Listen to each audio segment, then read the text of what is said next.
Gata, mă, uite aici, așa suntem pe puternici și butuci. Pe Litkova? Ce ai? Păi dacă și Litkovul nu mai produce cărăsei, cine mai produce? Uite ce aici. Să mă bată mama aici, dacă arunci o leacă de TTX, dacă nu... O, ce apă este, bă. E verde, mă, să mă bată mama. A? Frumos? Frumos. Mă duc să dau la niște taure o leacă de haleală. După care, baules. Nici o lacrimă. Și iată ce frumos. S-au și păsărelele. Dă-i mai aproape, ține aproape de el, bă!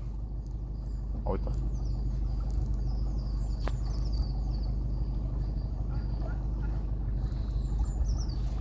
Foarte fain aici, anul de altat, dar nu, mam. Le soleil și le roz.